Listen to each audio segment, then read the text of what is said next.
Picture this. Someone you know just hit $20,000 saved. Took them 3 years and within 6 months they're back to $3,000 wondering what the hell happened. Or maybe that person is you. Here's what's insane. The hard part wasn't saving the $20,000. That's just discipline and time. The hard part is the 48 hours after you hit that number when your brain starts whispering that you deserve something nice, that you've earned an upgrade, that this is finally your moment to stop living like a broke college student. And that whisper is what separates people who retire with $2 million from people who work until they're 70. My name is Ethan and today we're talking about the most dangerous moment in your financial life, the moment right after you've saved something meaningful. Because nobody tells you this, but there are only two things that happen when you hit $20,000 saved. Either you turn it into $350,000 over the next 30 years, or you incinerate it, trying to look successful. And the difference comes down to what you do in the next 2 weeks. Here's what nobody tells you about this moment. Your brain wants certainty. The market gives you volatility. Your brain wants immediate gratification. Wealth building requires decades of patience. This is why most people fail at this stage, not because they're not smart enough, but because they're fighting their own psychology. So, let's talk about what actually works. Starting with the most important question. Do you have high interest debt? I'm talking about credit cards, personal loans, anything charging you more than 6 or 7%. If you have $10,000 sitting on a credit card at 22% interest, you're not investing that money. You're paying off the debt first. Let me show you why. If you have $10,000 on a credit card at 22% and you only make the minimum payments, it will take you over 25 years to pay it off and you will pay roughly $14,000 in interest alone. That's right. You pay the bank more in interest than you originally borrowed. Meanwhile, if you invested the $10,000 in the stock market, earning a hopeful 10%, you're fighting a losing battle. You are paying a guaranteed 22% to earn a potential 10%. Mathematically, you are volunteering to lose money every single day. You keep that debt alive. The rule: anything above 6 to 7% interest gets paid off before you invest. Credit cards at 22% gone. Personal loans at 15% obliterated. Federal student loans at 6.4%. That's borderline, but I'd lean toward paying it off because guaranteed returns always beat potential returns. And that interest compounds against you every single month. It's like negative compound interest working in reverse, making you poor while you sleep. I know someone who had $18,000 saved and $12,000 in credit card debt at 21% interest. He convinced himself that investing was more important because building wealth early is everything. So, he put $10,000 into index funds and kept making minimum payments on the cards. 3 years later, the market had gone up 30%. His $10,000 was now worth $13,000. Sounds great, right? Except he'd paid $8,000 in credit card interest during those 3 years. His $3,000 gain cost him $8,000 to achieve. He was $5,000 poorer than if he just paid off the debt first. And when I explained this to him, he looked like I just told him Santa wasn't real because nobody had ever made him do the actual math. So, you've eliminated the high interest debt. You're not bleeding money anymore. Now, you might be thinking you should invest everything else immediately. Wrong. Because there's a step most people skip that ends up destroying them later. The emergency fund. If you're single, renting with a stable job and no dependents, you need 3 months of essential expenses. If you've got a mortgage, kids, or freelance income, you need 6 months minimum. For most people, that's $7,500 to $24,000. This is the part where people get nervous because it feels like you're not doing anything exciting with most of the money. But an emergency fund isn't an investment. It's insurance. And it keeps you from going into debt when your transmission dies or you lose your job. Let me tell you what happens when you don't have an emergency fund. Your car needs $1,200 in repairs. You don't have $1,200 sitting around because it's all invested. So, you have 3 choices. Sell investments and eat the taxes and potential losses, put it on a credit card at 22% interest, or just not fix the car and hope it doesn't get worse. All 3 options are terrible and now you're making financial decisions based on panic instead of planning. This is why the emergency fund comes first, even though it feels like dead money earning nothing.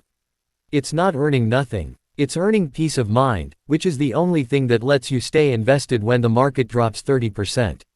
Where should this emergency fund live? A high-yield savings account earning 3.5% to 4.5%. Not a regular checking account earning nothing.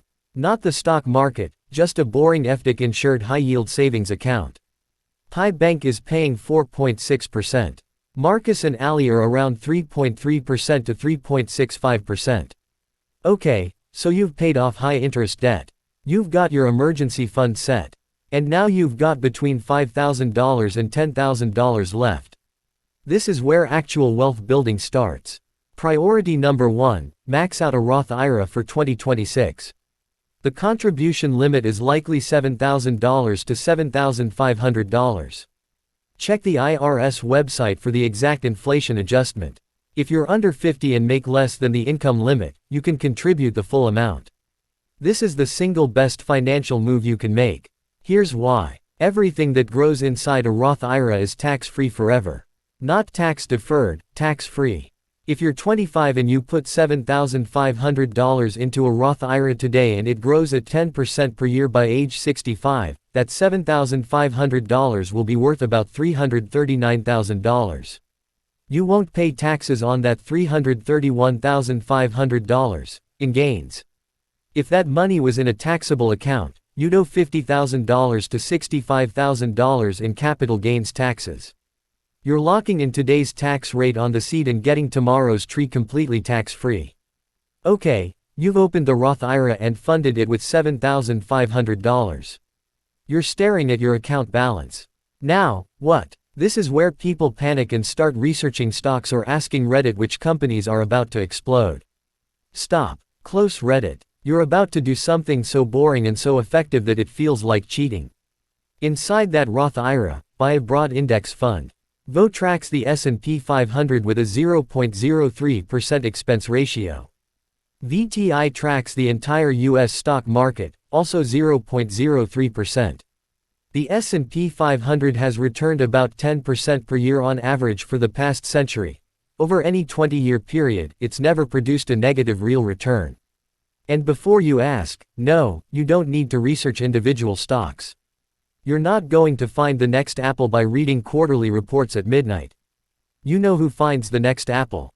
People who work at Apple's competitors and have inside information, which is also illegal. Everyone else is just guessing and pretending they have a system. Buy the index fund. Let the actual smart people at 500 companies figure out how to make money. Your job is to not interfere. You can add 20% international exposure with VXUS if you want. After you max the Roth IRA at $7,500, open a taxable brokerage account with Fidelity, Schwab, or Vanguard and keep investing in the same index funds. Set up automatic contributions of whatever you can afford monthly. And here's something critical about index funds. You're not just buying stocks. You're buying a system that's been proven to work for decades. When you buy VO, you're betting on the American economy continuing to grow. Companies go bankrupt. Industries collapse, but the overall market has always recovered and reached new highs. Let me show you what compounding does. If you invest $20,000 in an S&P 500 index fund at 10% annually, in 10 years, $51,875.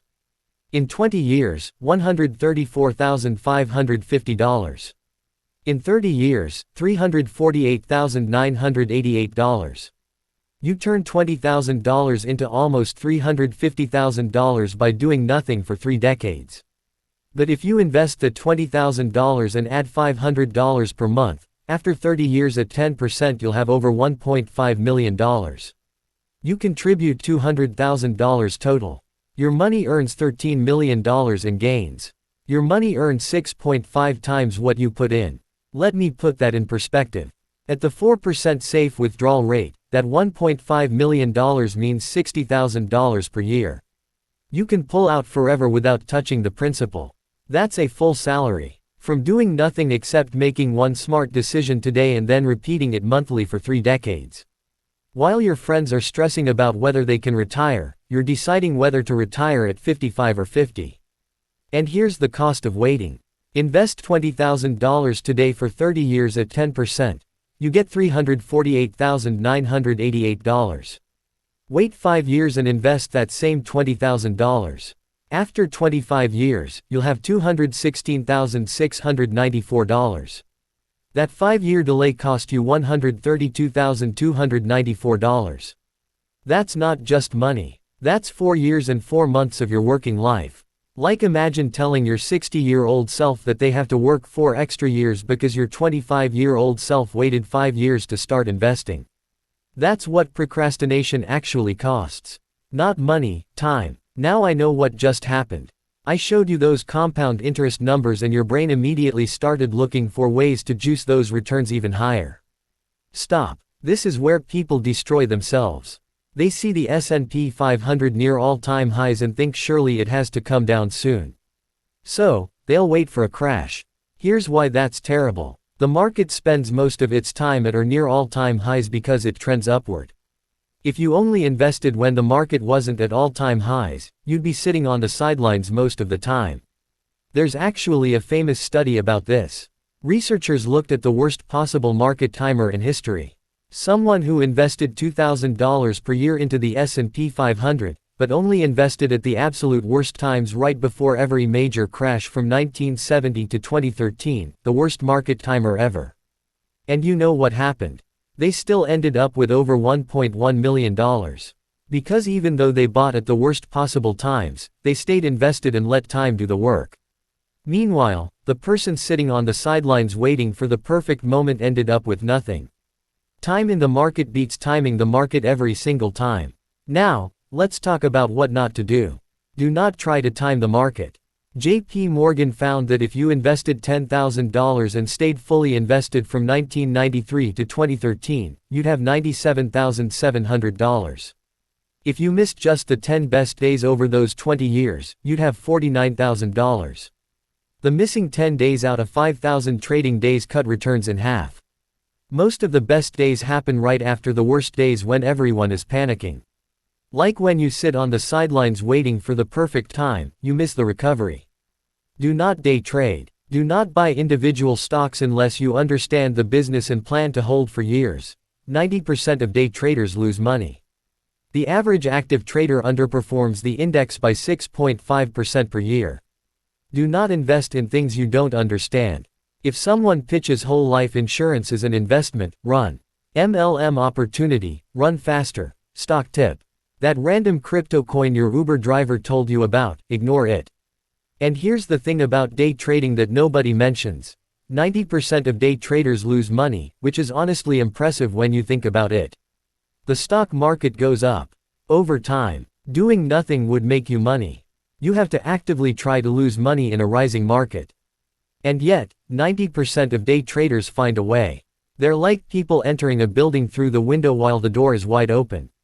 Technically possible, much harder, and everyone watching thinks you're an idiot. And the biggest one, do not let lifestyle inflation destroy your savings. You hit $20,000 and suddenly think you deserve a nicer apartment or better car. Maybe you do. But if buying it drops you back to zero, you just spent years grinding to save money that you incinerated in weeks. Credit card debt hit $1.2828 trillion. The personal savings rate collapsed from 33% to 3.5%. Which means the average person is now saving about $250 per month. You know what that gets you? Nothing that matters. A used car in 12 months, maybe that's it. Meanwhile, $250 per month invested for 30 years at 10% becomes $566,000. So, the average person is choosing between a used car in a year or over $500,000 in 3 decades. And they're choosing the car every single time. Don't be average. Here's what lifestyle inflation actually looks like in real time. You saved $20,000. You feel successful. You've been driving a 2014 Corolla for 6 years, and honestly, it's fine, but you're tired of your coworkers making jokes about it. So, you trade it in. Get something respectable. Nothing crazy. Just a 2023 model. $380 per month. That's $4,560 per year. Over 30 years, that $380 per month invested at 10% becomes $863,000. You traded a slightly nicer car for almost $1 million in retirement wealth. And the worst part, in 3 years, you'll be just as used to the 2023 model as you were to the 2014. And you'll start eyeing 2027 models, wondering if maybe you deserve another upgrade. I've seen this pattern destroy people over and over. They hit a savings goal, they celebrate by upgrading their lifestyle, and then they're right back where they started. Except now they have higher fixed costs that are harder to cut. That nicer apartment costs $400 more per month. That's $4,800 a year you're now committed to spending. If you invested that $400 monthly instead at 10% returns after 30 years, you'd have over $900,000. You traded a slightly nicer place to live for almost $1 million in retirement wealth. Was it worth it? You know what's wild? Ash of people will save $20,000 over 3 years and then spend $4,000 on a vacation because I deserve it and you can't take it with you. Both of which are true, but neither of which explain why you just lit 20% of your net worth on fire to take pictures in front of buildings you don't care about so people you don't like can see them on Instagram. That's not treating yourself. That's paying $4,000 for temporary dopamine and permanent regret. Here's another option. Treasury bills. You can buy them at treasurydirect.gov or through your brokerage. They are backed by the US government, making them one of the safest investments on earth. Unlike a savings account, the rate is locked in for the term you choose. And in many places, the interest is exempt from state and local taxes. It's the perfect place for cash you might need in the next, 1 to 2 years. You could also consider real estate. With $20,000, you've got enough for an FHA down payment. 3.5% down on a $200,000 property is $7,000 plus closing costs brings you to $15,000 to $20,000. If you house hack by buying a duplex, live in one unit and rent out the other. The tenant pays your mortgage while you build equity. It's more hands-on than index funds, but the leverage and rental income can be powerful. Strategy depends on age. In your 20s, be aggressive. You've got decades to recover from crashes. Go 90% stocks, 10% bonds. Max the Roth IRA every year. Keep your emergency fund lean. Maybe 3 months since you probably don't have a mortgage or kids yet. Time is your weapon. Like a 25-year-old who invests $20,000 once will have roughly $350,000 by age 55, assuming 10% returns. If you're in your 20s, your biggest advantage isn't your income or your savings rate. It's that you can watch your portfolio drop 40% in a crash and shrug because you don't need that money for 40 years. Your 55-year-old coworker can't do that. They're checking their 401k every day during a downturn, panicking about whether they can still retire. You should be hoping for a crash so you can buy stocks on sale. That's the superpower of being young, and most people waste it by being too conservative. In your 30s, you've got more income, but more obligations. Bump emergency fund to 6 months. Still prioritize Roth, IRA, and index funds, but start thinking about 529 plans. If you have kids, allocation, 80% stocks, 20% bonds. In your 40s, urgency increases. You should have 5 times your income saved by 50. If you're behind, this $20,000 is critical. Max retirement accounts, consider catch-up contributions, shift towards 6,040 stocks and bonds. The reason these allocations change with age isn't because stocks become riskier as you get older. It's because your time horizon shortens. A 25-year-old can ride out a market crash and wait for the recovery. A 55-year-old who needs that money in 10 years can't afford to see their portfolio cut in half right before retirement. That's why you gradually shift toward more stable assets as you age. It's not about being conservative. It's about being realistic about how much time you have to recover from volatility. Sometimes the best investment is in yourself.